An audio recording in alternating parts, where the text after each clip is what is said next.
Claire and I are delighted to welcome you to our first live web event for my Menopause Centre, and we're delighted to be joined by Elena Gardner and Sue Makin this evening, and we'll do intros in a moment.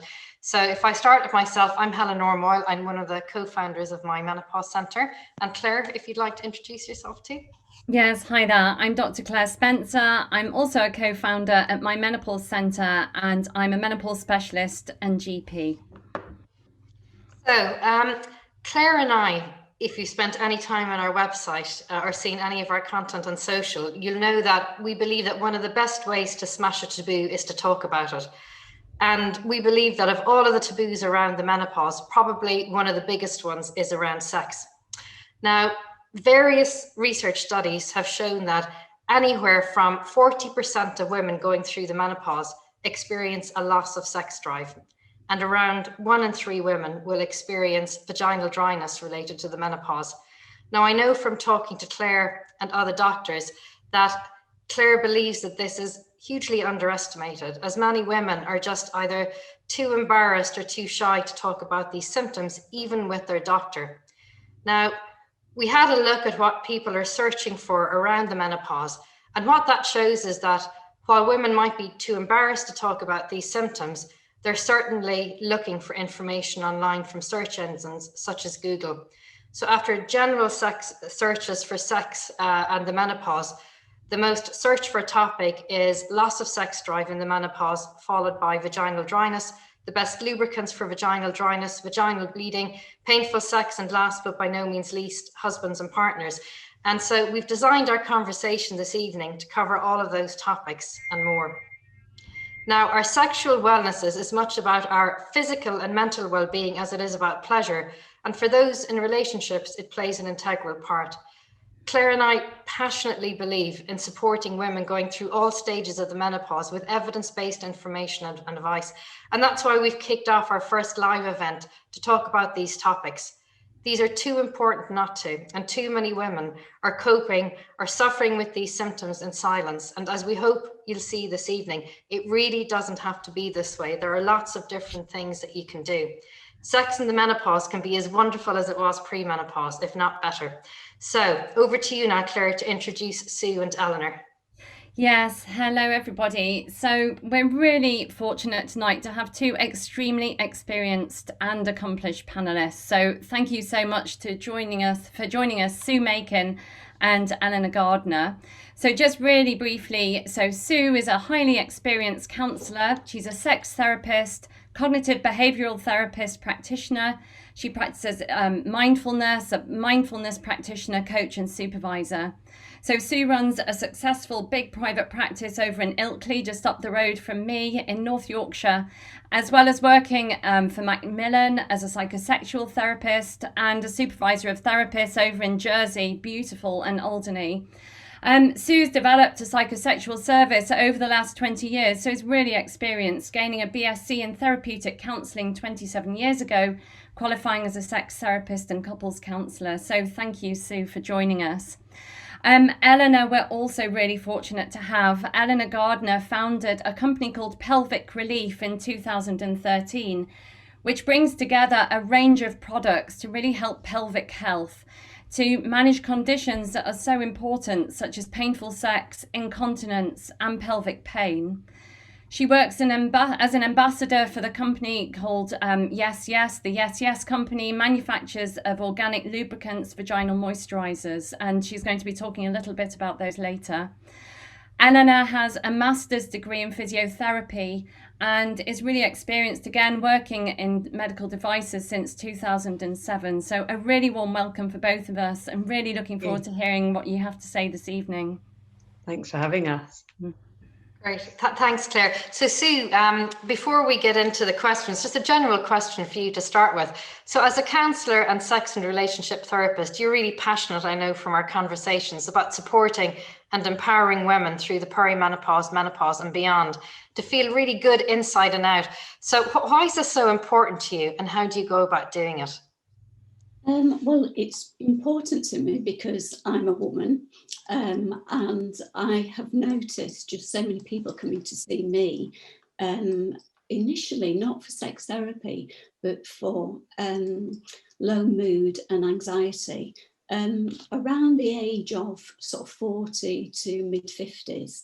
And I started to think, what's happening here? Is it really just about anxiety? Is it around something else? And then I started exploring where they were sort of physically in their lives. And then I started looking at NICE guidelines about how cognitive behavioural therapy needs to be used for people going through, or can be used for people going through the menopause. And I thought, no, I need to look into this and find out more about it. There are some brilliant people out there, sex therapists, who are doing the same, and therapists who are just have an interest in couples and want their lives to be much better. So what I'm finding is people tend to come through the door, first of all, by saying, you know, I've got low mood, and then it opens up, and it's just great, because as soon as there's honesty there and they feel they can trust me, you know, the world opens. Brilliant. And I know we're going to get into more of this in a moment, say. And then Eleanor, tell us what inspired you to create Pelvic Relief. Well, I started Pelvic Relief. I'd been in devices for quite a long time. And then after I'd had my children, there was this really obvious gap around pelvic health in general. So there were women who were maybe postnatally struggling with sexual difficulties or incontinence, pelvic pain. And my friends were coming to me and asking for advice and there just seemed to be this void of good advice and where to go and what to do. So I started to pull together some products at that point. And it was then that I came across the Yes Company, and what the founders of Yes had done was recognize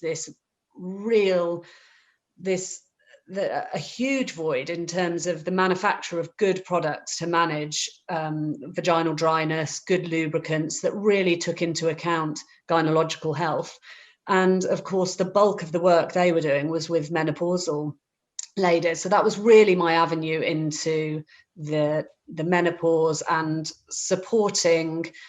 You know, we tend to sort of sit behind all these healthcare professionals who are doing this amazing work on the front line, the doctors, the psychosexual therapists, the women's health physiotherapists, and actually offering women the choice of something that's really, really good for them, products that really work. So it's just been amazing to be part of the conversation, really, in its broader sense.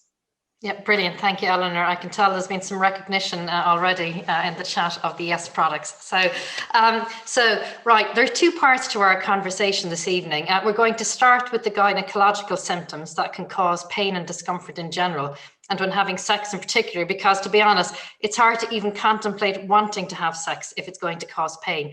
And of course, as part of this, we'll cover the treatment options as well. And then we move on to looking at loss of sex drive. Now, I should say, we're going to write up, you know, all of the key things that we discussed this evening and post that in our newsletter next week as well. And we'll make the video available too. So Claire, starting with you then, and looking at vaginal symptoms. So as I mentioned, in research conducted by the British Menopause Society, we saw that over a third, around 37% of menopausal women experience vaginal dryness, and menopausal sex is painful. And that's something that people are searching for, women are searching for a lot online. Is this something that you see commonly in your menopause clinic? No, absolutely. It's super common. And I would say actually that that's a massive underestimation, because people often don't volunteer those symptoms, and it's not till you start asking about specific symptoms that people will actually say, yes, I am experiencing that. So really super common symptoms will be vaginal dryness that people are maybe managing with lubricants, but then the lubricants start to wear off. Prickly feelings around the vulval area, so itching. Often people have been through several rounds of treatment for thrush, thinking that they've got thrush, they've been treated for thrush, and that treatment hasn't worked. During the menopause, we'll talk about causes in a second, but often the vagina loses its stretch, and that's really important at the entrance to the vagina. And so often women will say, when you ask, that actually it's penetration, it's the first movements during sex that are really painful. And then once you've sort of grinned and bored that bit, it's actually not too bad, which is really depressing, isn't it? So there's a real myriad of symptoms, and sadly, you know, some women who said, well, actually I haven't been able to have sex for 5 years, but I haven't told anybody. So people are embarrassed. I don't know if you saw, there was a study that was published in The Guardian a couple of weeks ago where people just not knowing how to describe their anatomy either. So when people say, oh, I've got an itchy vagina, I've started actually saying, well, what exactly do you mean by that? Because often it's not the vagina, which is the inside bit, it's on the outside and it's the labia. And Helen, I know we were going to show a diagram. Are we going to pop that up maybe in a minute? Right, can you see that, Claire? Is that showing? Yes, yeah. So just super quickly. So it was really interesting in that Guardian, the Guardian article. Just about 40% of men and women had mislabeled the clitoris. They weren't sure where the clitoris is. So this is a bit of a gruesome diagram, but if you imagine lying on your back with your legs akimbo, what you can see is the clitoris is at the top. The urethral opening, which drains up into the bladder, is just below the clitoris. It's quite difficult to see in real life. The vestibule is sort of the general region around there, the vaginal opening and the introitus, and that's the bit often that loses the stretch. And then of the labia, the inner labia is the labia minora and the outer hairy labia is the labia majora. And that whole area incorporates the vulva. So when people say, you know, they're talking about the vagina, often I'm finding they're talking about the labia. Thanks, Helen.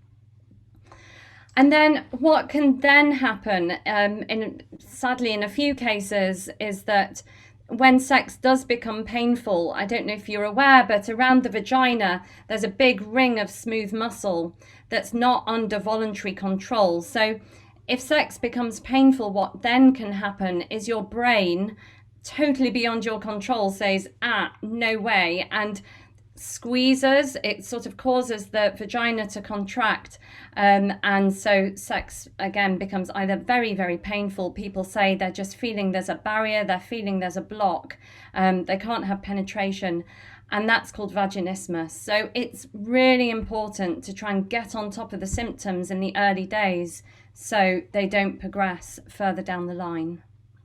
And so, Claire, given all those symptoms, I think that the big question that I'm sure everybody's thinking then is, what can I do about it, and how can these be treated?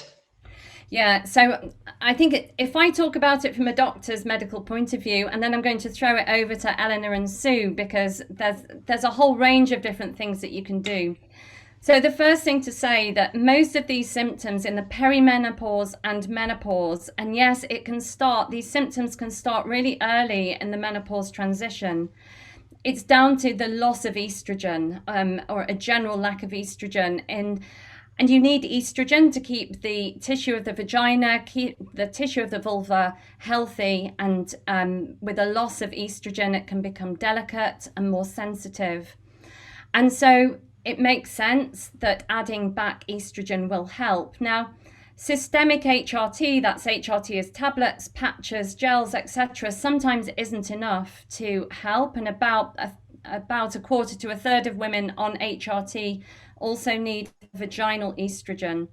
And actually, if your only symptoms are vulval or vaginal, you sometimes only need a vaginal estrogen to sort them out. So if you have a look on our website, I've listed absolutely all the possibilities, but basically they boil down to pessaries, little tiny tablets that go into the vagina, or creams. There's a gel, or there's a vaginal ring that your doctor can fit, and that can be super helpful. So I would say first stop is estrogen, to keep the tissue healthy, to keep it well lubricated, to keep it stretchy. But I know that there are also non-hormonal things that you can use as well as vaginal estrogens, which, Eleanor, do you want to talk a little bit about the products that you recommend to people as well? Yeah, and I completely agree with what you're saying, Claire, and I think it's really important, if you have that conversation with your doctor, to get the right prescription and possibly try different forms of the estrogen if one doesn't suit you, and try the other. For non-hormonal options, You've got vaginal moisturisers, which are going to be more to maintain day-to-day comfort. So they are just delivering water to the tissue. So whereas the HRT is re-estrogenizing the system, which introduces the natural lubrication, what a moisturiser does is just deliver water back to the tissue. And it's for day-to-day use. You can use it alongside your HRT. So if you're using something like Vagifem and you're finding on day 2 or 3 you need something else before you take your next dose, then a moisturiser is perfect to work alongside that. Lubricants are then going to be additional lubrication for sex. There are some ladies like to use their lubricants more regularly for comfort, but actually they are designed to deliver a lot of moisture over a shorter period of time for sex. So a moisturizer is going to be better to deliver moisture over a longer period of time. But when I started researching this, and the thing that we all need to be really aware of is that formulation with these products really does matter. And for a long time, there wasn't enough thought put into lubricant and moisturizer formulation because they were designed to be cheap and slippy, but these big companies didn't really think about what was good for gynecological health. So there are plenty of ingredients that you might be familiar with because they're in your cosmetics and that they're okay for normal epithelium, but it's remembering that the vulva and the vagina is made of a mucosal tissue and it needs a really different set of ingredients. So the thing I would always say, I can talk about the Yes products, but the thing I would always say is look at the ingredients list. We want to avoid the big molecules, the glycerin, glycols, things that are going to have a sugary base and encourage thrush. We want to avoid mineral oils, parabens. So having an open ingredient policy on the lubricant you're using is really important. And if you're unsure, to chat to your doctor about it. I can talk obviously with confidence about the Yes range, knowing them. So just quickly, the Vaginal Moisturizer, which you might be able to see is in the white. Now you can use that. It comes either in the tubes or in little applicators if you want to deliver it higher up. And that's going to be for day-to-day use. And then the lubricants, which they have, are the oil-based lubricant and a water-based lubricant.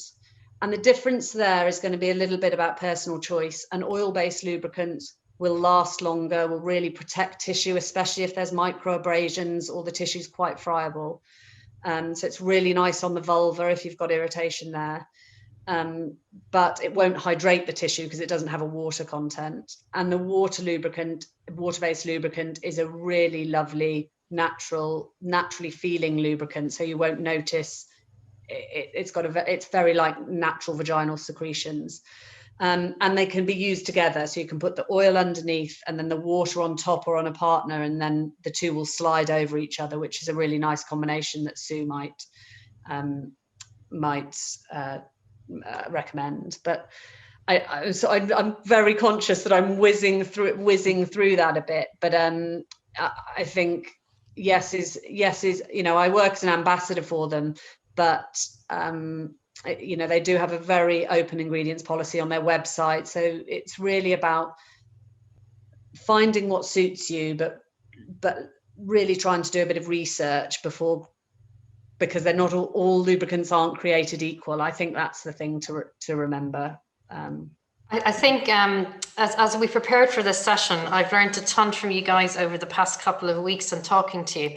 And then Eleanor, I know, and Claire, you mentioned as well, I think that some of the Yes products are available on prescription as well. Is that right? Yes, they are. I know you're making a face, Claire, because doctors are, don't like prescribing them. But it's important, I think, for our listeners to know. Yes, no, absolutely. The only reason I'm making a face is your GP may not prescribe it for you. There are different rules, different practices have different feelings about things that you can buy over the counter. But no, absolutely. I think the Yes products are absolutely great. The oil ones tend to last longer. You just have to make sure that if you're using a condom for contraception, use oil-based ones, can rot condoms. There are other brands out there, so you might have come across Silk. There's the Durex range, but again, some of them, if you look at the ingredients, as Eleanor said, some of them have more tingly bits, more sugary bits. And also what Eleanor didn't mention that we talked about before, it's really important as to what sort of wash you use.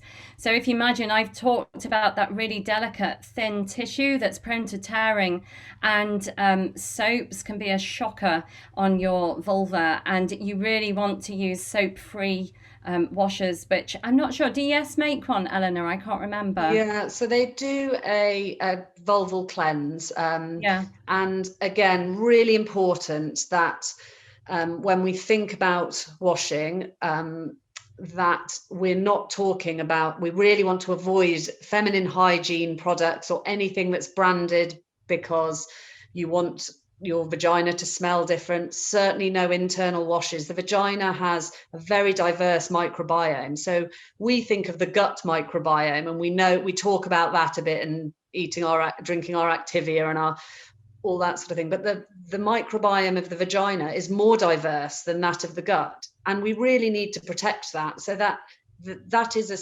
creates a self-cleaning mechanism in the vagina. So internally, the vagina is really good at looking after itself. What you want to avoid is using on your vulva, so externally, using any shower gels or perfume products that are really going to strip the natural oils of the vulva, especially if postmenopausally you're starting to feel that tissue is more friable because of the lack of estrogen. So it's about avoiding perfumed products, avoiding things that you might be happily using on normal epithelium. So by that I mean the skin covering the rest of your body, and remembering that the vulva is that much more sensitive. So yes, do a really lovely, gentle, non-perfumed wash. But I know that a lot of the dermatologists I work with like to recommend an emollient that's quite any standard emollient that would just help sort of protect the area rather than strip it of the oils. So again, I think it's just, if you're unsure, just checking with your healthcare professional, but follow some basic rules, nothing perfumed, nothing, really considering what you put on that area. We maybe think about it for the rest of our body, but actually our vulva is going to be more sensitive than other areas of our body. Eleanor, I think what we'll do is maybe work with you after this to produce, a little blog with top tips and things to look out for. Yeah. Now, before we move on to Sue, I've got an important question for Sue coming up, but one very practical question that's been put into the room. It's pertinent to cover it here. Once a product has been opened, how long will it last before you have to bin it? So prescription products, are we with regards? So the Yes products. Oh, the Yes products. So they have a 2-year shelf life when you buy them, and they should. So, and once you open them, I would say that probably I would say a good 6 months. Yeah, but they have a 2-year shelf life. Okay. Brilliant, thank you. And then Sue, what have you found to be most helpful with your clients when you see them as they think about, really enhancing their sex life? What are your recommendations and thoughts? Well, just because we're on the topic of moisturisers or lubes, my cupboard is full of all these little samples, and sometimes I think they're only coming to see me really because they want free samples. I don't really mean that, but they are absolutely fantastic. And I know, and of course, it's, as you've all said, you have to follow medical advice. But for my clients who have cancer, there are really very good lubes available too. And that, I'm sure that will go in the chat as well, the information that you'll give out later. So it's always bearing in mind, and I think what's important is that we all talk to each other, that we communicate, and I think that's what this is about. For me, that when clients come to see me, they say, I need to be heard. I want someone to listen to me. And I find that really touching, that they feel that there's no one they can talk to, particularly because culturally, the story is you reach the menopause and really you're worth nothing. You're just old and shriveled. And really, do you want to have sex? Should you be having sex? And I'm able to say, yes, girl, go for it, because your desire may be reduced. And that's because, as Clare has said, the lack of oestrogen, which affects the brain immediately. That's the first place it affects. And then obviously it's having effects. But there are other ways that a client can come in and talk and be aware that they can be aroused in different ways. Now, that creates a couple dynamic too. So I tend to see a couple. And if someone is, I know we talk about flying solo, if someone's on their own, there are an awful lot of things that people can do too to help themselves. And I know we've talked about pain, and it isn't always that a client is finding pain, it's just they're not turned on. So Esther Perel, who I really like, she said something the other day. She did this little bit of information about if you give somebody a meal and you are saying, here you go, here's your food, do you really want to just eat it when it's dumped on the table?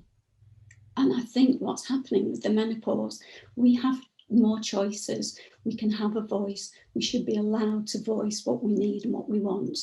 And what we want is a tablecloth, a crisp white tablecloth with a gorgeous menu sent to us in the morning maybe, and we can choose what we want to eat. And with that, I think I just love how she explained it. We can choose what we want, we can say what we want without the pressure of other things that are going on in our life. We need a special moment. So sex therapy is usually 50 minutes or an hour. Getting the couple in or the individual in, they can talk about what they want, what's missing. So I see it as a real opportunity to say, this is a new beginning.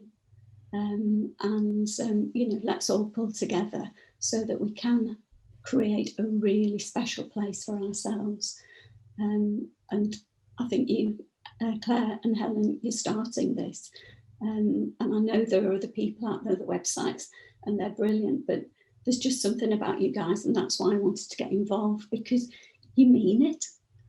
This is about really caring about us as women. I'm past the menopause, but I still need my Vagifem, I still need that.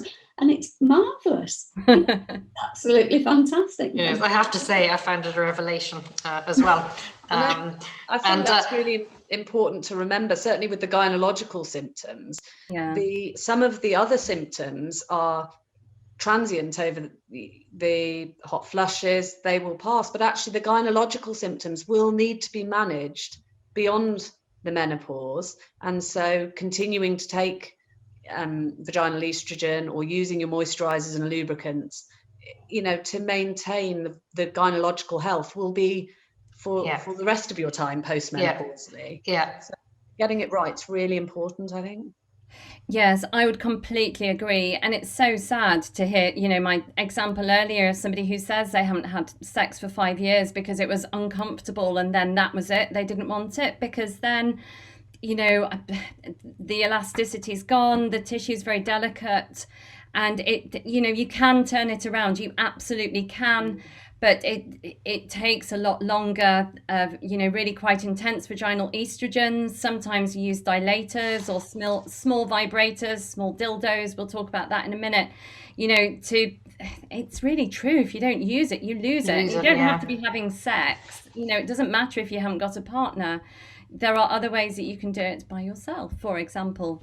I would agree with that. So if we say, recognizing that our sexual well-being is key to our physical and mental health as well as pleasure. We've heard some great tips about, if you suffer from vaginal dryness, there are solutions out there. We've got some great advice and tips. We'll write this all up, and a lot of it's already in the website. But Claire, one of the things we mentioned at the top of this discussion was that probably one of the most searched for symptoms around the menopause is loss of sex drive. So it would be great to get an understanding from you on what causes loss of sex drive, and then we're going to go into solutions. Yes, yeah. So no, absolutely. And again, I know the surveys show 40 to 50% of women going through the menopause transition, low libido. But again, say it all the time, I think it's underreported. But again, it's not volunteered, and it's not talked about. And sometimes, unless you ask, people don't volunteer it. So libido is incredibly complex, as I'm sure everybody has an inkling about. So going through the menopause, there are lots and lots of changes. And if we just focus in on the loss of estrogen and think about what's happening. So loss of estrogen affects your brain. And loss of estrogen can mean that the pleasure in sex can go, you can lose your desire. But also anxiety can increase in the perimenopause, depression, low mood, feelings of low motivation. Physical changes mean that you don't feel as attractive, loss of confidence, juggling children, parents, work, etc. So there's what's happening physically, there's what's happening hormonally, there's what's happening mentally. There's, you might be married for 30 years and need to, feel a little bit that you're maybe stuck in a rut, even, dare I say it. So lots and lots of factors that impact. If we just focus in on hormones just for a moment, so loss of desire, so loss of libido sort of incorporates two aspects when people talk about it. So there's loss of desire to have sex, that sexual feeling, that desire that actually want to be sexual, want to have a sexual experience.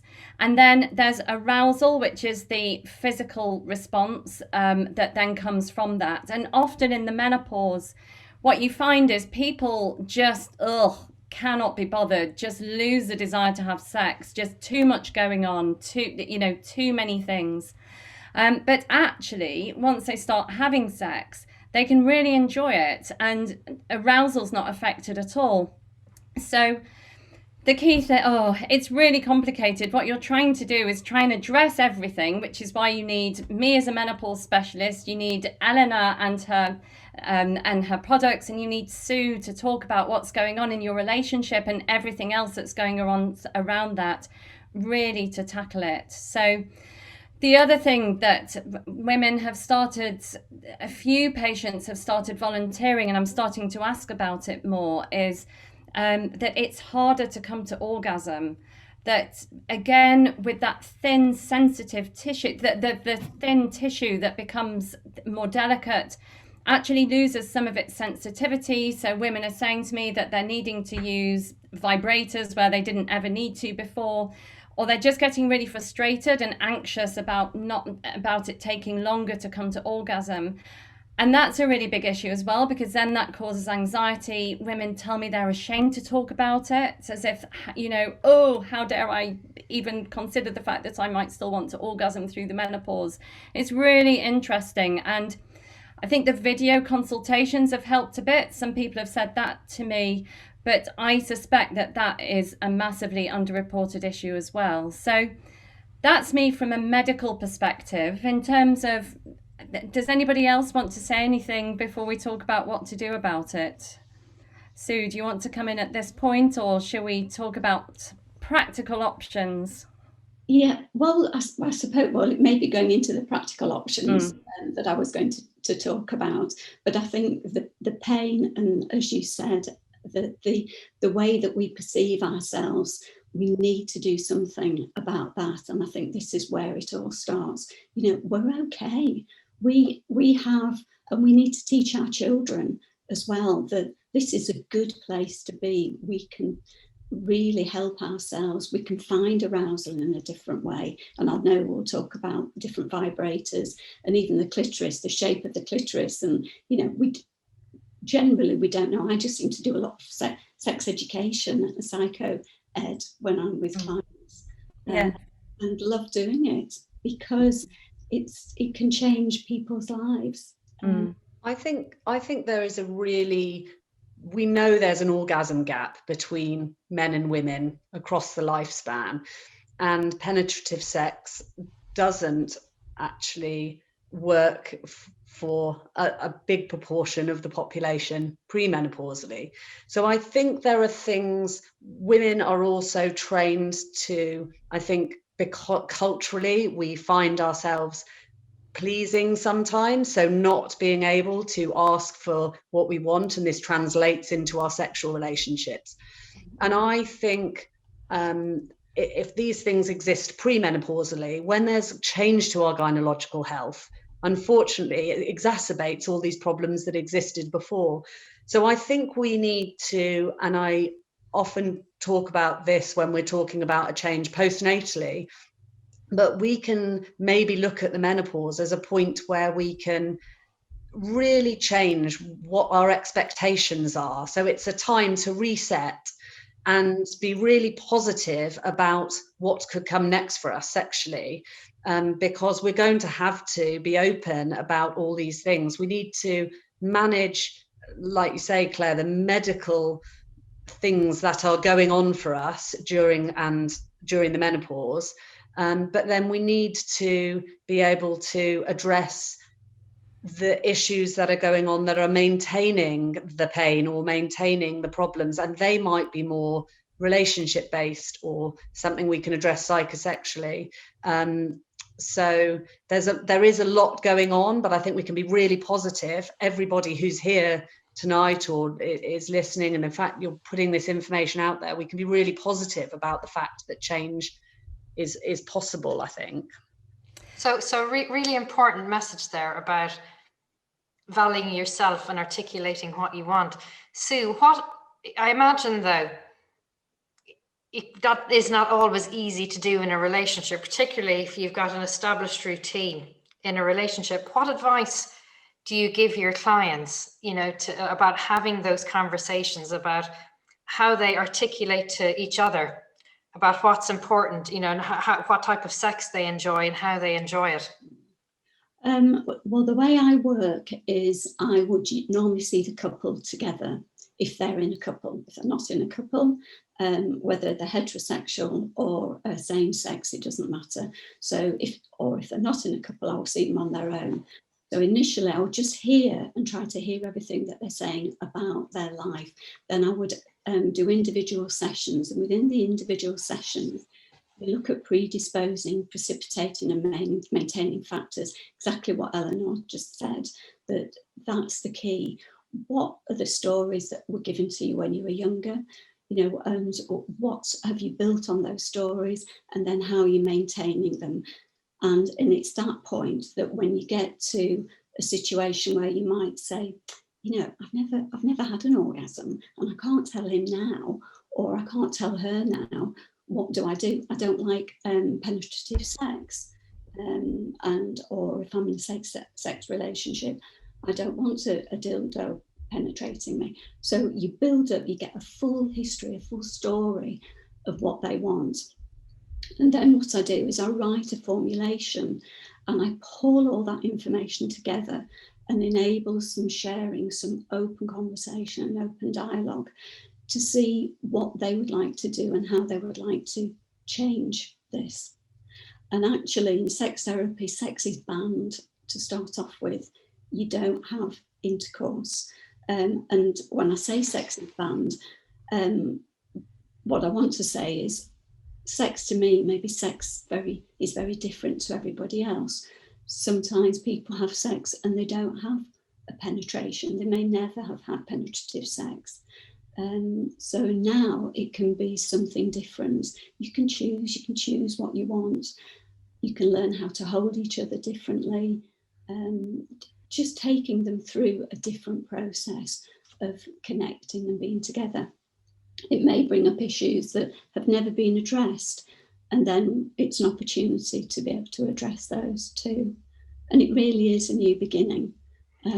Sue, one of the things I've heard you say, which I thought was just lovely, you talked about discovering a new love language in your relationship. Because when we were chatting about this and preparing, you know, we put the challenge into the room. Can you really have your best sex, you know, going into your 40s, 50s, 60s and beyond? And I know I was very inspired by what you said, is that, yes, you have these conversations, you find your love language. But I think it's the message that Clare and Eleanor have been reinforcing as well. We owe it to ourselves as women. We owe it, you know, we're going to live another 30, 40, 50 years. Of course you want to have a great sex life. We'll all feel better. So, and any other thoughts before I ask Clare and Eleanor about some other solutions? And I know Eleanor's got some products that she's going to share with us, to show us that can, and I know you recommend them as well. Both of you do, Clare and Sue, to spice things up a bit. Yeah. What I want to say is, if you have a partner who is a female partner, they may not be experiencing the same thing as you, and have a conversation, discuss, talk about what's happening. And I'm sure you will do, but just really make sure you're being heard. And you may, if you have a male partner, have a conversation about them and how they feel should you have pain, vaginismus, because they may then have erectile problems.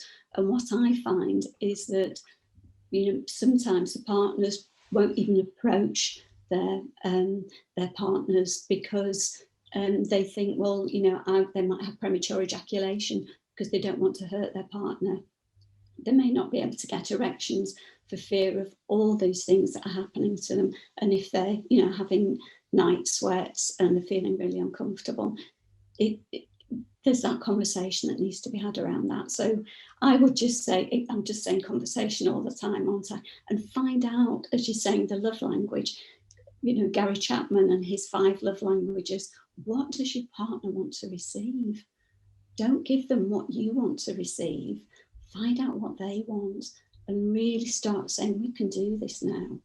Because there's something about, and I wrote it down here, I just wanted to say that on the 22nd of June 2023, if everybody that's here now, all the attendees, if they're in the same position that they are now sexually, what are they going to feel like?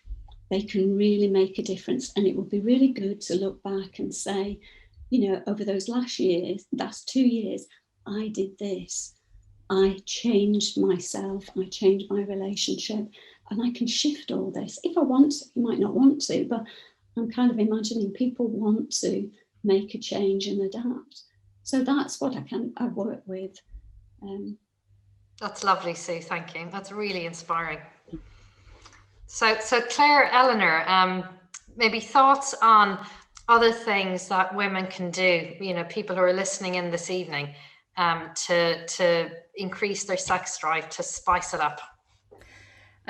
So why don't I talk first a little bit about hormones, because that's what I do. And so absolutely, there is good evidence that if HRT is suitable for you, then trying HRT to help the physical symptoms of the menopause that you might be grinning and bearing with, HRT can definitely help libido. It can help all those awful hot flushes and other physical symptoms that you might be experiencing that are standing in the way of a good sex life. I get asked a lot about testosterone. And so the story with testosterone is, so everybody will know, I'm sure, that we, as well as having our female sex hormones, estrogen, etc., we also have testosterone, and our ovaries make about 50% of our body's testosterone. And whereas your estrogen levels sort of fall off a cliff in the menopause, the testosterone gradually declines actually from your 30s. And it's really interesting. Testosterone is really important for some women, and you'll start HRT and they'll completely, you know, all the physical symptoms will get better, but they just feel there's something still missing. And if you add in testosterone, it's often the missing piece of the jigsaw in terms of libido, and with knock-on positive effects, sometimes in terms of mood, concentration, and energy levels. For other women, it doesn't seem to make a jot of difference. You start testosterone and it doesn't help. And often I do think that people come asking for testosterone, which I can prescribe off license in a gel or a cream form, wanting it to be the magic bullet that's just going to turn everything around. And, you know, it really can have a positive effect. It absolutely can. But if you scratch beneath the surface, it can have a positive effect by maybe increasing your sexual thoughts by 1 a month. Now, if you're having 0, 1 a month is better than nothing. Can also help with the physical response and can help with intensity of orgasm. But often, if everything else that we've talked about and Sue and Eleanor have touched upon isn't in place, so you know, if you haven't had sex for 2 or 3 years, if there's no touching going on, if the intimacy has been lost, often just throwing in some testosterone isn't going to be the whole solution. So absolutely, you'll read a lot about testosterone and it really can help a lot of women, but often you also need to consider the external factors as well. So I'm HRT in testosterone, as well as lifestyle. Obviously, make sure you're leading a healthy life. Look at your diet. Are you exercising? You know, are there other things that you can do to improve your sense of well-being? So, Eleanor, over to you. That's my bit. I've got a couple of things. It's always hard virtually, but I've got a couple of things to show you here tonight. So this little number is Gwen, which is our clitoral vibrator, and it's body safe silicone, really nicely made, waterproof. And the reason that I was keen to find a clitoral vibrator so we sell this on Pelvic Relief, was I think if it's your first time that you've maybe bought a vibrator or you're wanting to try something new, I think we shouldn't underestimate the clitoris and, you know, what it can do for us. And I think the lovely thing about a clitoral vibrator, it will take the pressure off if you don't want or you aren't ready for penetration or penetrative sex. So I think the clitoral vibrator is a really nice starting point. It's quite flexible, so I always look for things that are soft, that are kind, that are body safe, and it's just really simple. So it's just got a little button on the front, and then it goes through 10 different vibrating patterns. You can try it. You know, these are the sort of things you can try on your own, you can try with a partner, you can even, it's shaped so it can be put between you if you are with a partner. So I think that's a really lovely vibrator as a starting point. I also recommend people try, there are some really small vibrators. There's one I think called the Slinky Pinky, which is available on Amazon. I know a lot of the clinicians we work with recommend that because it's really small. So it's a really nice starting point. And then there are obviously hundreds of sex toys out there. It can be a little bit intimidating if you've never gone down that route before, but there's a website called Joe Divine, which I like to signpost people to if they're ready to explore something more. And Joe Divine is owned by a lady, Samantha, who was a nurse and practiced for a long time. So she's really experienced, and they're really good at helping sort of signpost different sex toys. So that's a really good place. Again, I can share all these resources with you afterwards. Another product I've got here, which I thought I would show you, again, it's hard to, but this is the O-Nut. So this is 4 silicone stacking rings, which sit on the base of the penis or on the base of a dilator or a vibrator, and you can stack them up as many as you want. You can 1, 2, 3, 4. And what it's going to do is just help control penetration depth. So if you want to have penetrative sex and it's getting uncomfortable, if you're finding that deep penetration is causing your pain or you're nervous about that, That's also going to create some anxiety and possibly some pelvic floor involvement. So this just sits on the base of the penetrating partner, or on the base of your vibrator or your dilator, and it's just going to create a really natural soft buffer to make sure that penetration doesn't reach a point that is painful. So that's a super it was designed by a lady in America who was experiencing painful sex, and so found a solution herself. So a lot of the things I often really like or recommend tend to be women-led, designed by someone who really knows what they want to achieve. So that's a super product for somebody who wants to enjoy comfortable sex again and is struggling. That comes in a couple of sizes. I don't have any dilators with me here tonight, but dilators, for anyone who doesn't know, they may be prescribed by your doctor, but they're graded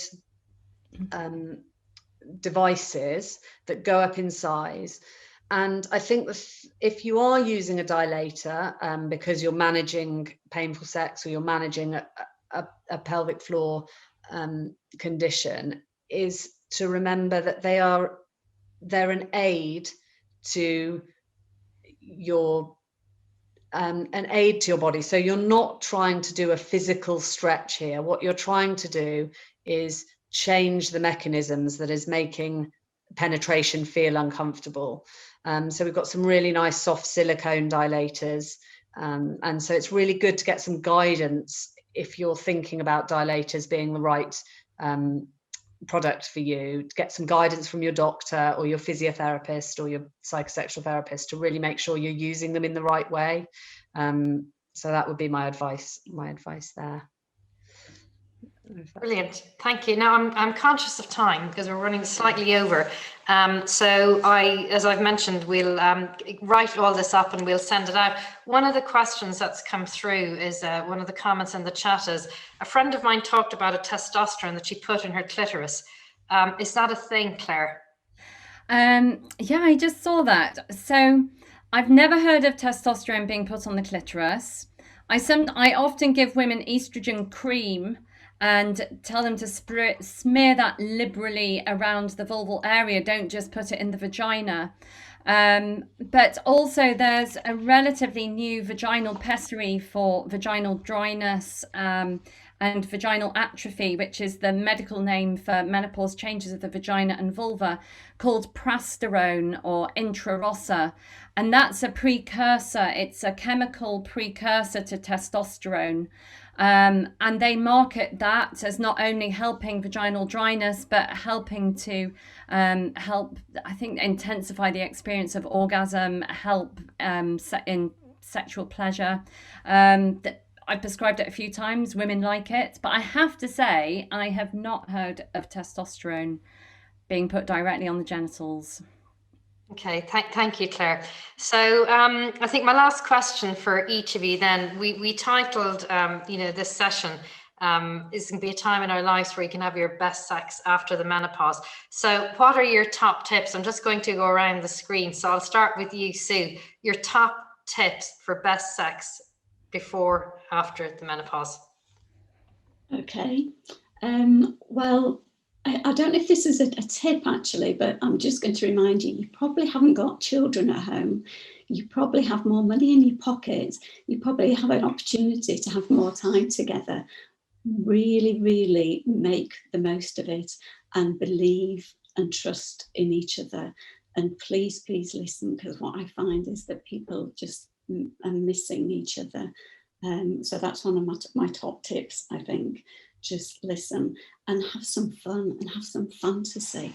Be sexy, even if you don't feel desire, there's some great things out there, some great fantasies to be had, or just have them in your head and just see what it feels like. Do some dirty thinking. I think one of your tips, or was it Eleanor? One of your tips was some audiobooks. Some erotic audiobooks, listen to some erotic audiobooks. And I know we'll put out some recommendations on some websites that you've come across where there's some, good stimulus for people to look at. I've got, I've got my list down here, and probably I'm trying really hard not to talk a lot. So, because I know I do talk quite a bit sometimes, so I'm thinking I want to say all these things, but I'll give it all to you. Just have some fun, for goodness sake. Just go out. But I did see a message about someone saying they felt as sexy as a frog. I just, talk to me, give me a ring. Fantastic. Eleanor, what are your top tips? I suppose my top tip would be to really try and think of this as a moment of change in your life for positive. I think there is so much out there that is negative about the menopause and frightening. And actually, this is a time to say, well, I don't care anymore. We can get on top of this and we can really enjoy something. You can be brave and bold. And it's a really exciting new period, because there is help to manage the symptoms. You've got people like Clare there to actually help you manage those symptoms, and then everything else can be positive. So people listening to this webinar, the fact they found you, Helen and Clare, I think is really exciting, because once you've got the knowledge and you know how to manage it, then you can move forward and really try new things, I think. So that would be my... I like that, try new things. Clare, that's brilliant, Eleanor. Thank you so much. Clare, what are your top tips? Yes, so I'm all about talking about it. Do not suffer in silence. Go and talk to your doctor, talk to your GP. If you don't get an answer from your GP, find a menopause specialist. Don't put up with vaginal irritation, vaginal soreness, painful sex. There's so many ways of helping it. And learn about your anatomy. As everybody said, learn about what you like, learn about what you don't like, communicate it. But my top tip is go and see your GP or whoever if you're suffering. Yeah, brilliant. So I think you've heard from everyone is don't suffer in silence. Don't settle for second best. You owe it to yourself to have a bloody great life for the next multi-decades that you're going to live. Talk to your partner, rekindle that relationship. And if you're flying solo, have a bloody brilliant time flying solo. Eleanor shared some great products. I have to say, what's that called after Gwyneth Paltrow? I don't think so. I have to ask. But it was brilliant. So I think it leaves it, I think, from Clare and I to thank you all so much for joining us this evening. We hope you found it interesting, useful, stimulating. I loved Sue's idea of maybe sending a letter to yourself now for 2 years from now to ask yourself, have you done something over the next 2 years? And I really hope you do, because you owe it to yourself. You really do. So a big, huge thank you to my partner in crime, Clare, best menopause doctor I know, I would have to say, but I speak from personal experience as well. And Clare, I know you want to thank Eleanor and Sue for joining us too. Thank you, Eleanor, and thank you, Sue, so much for joining us and giving up your time this evening. We really appreciate it. Holistic approach is everything, so thank you. Yeah, and thank you very much, everyone. We're going to finish up now, but we'll make the recording of this available and we'll do a little write-up and we'll send it out with our newsletter next week. So good night, God bless. Thank you very much. Thank you. Thanks, everybody. Bye.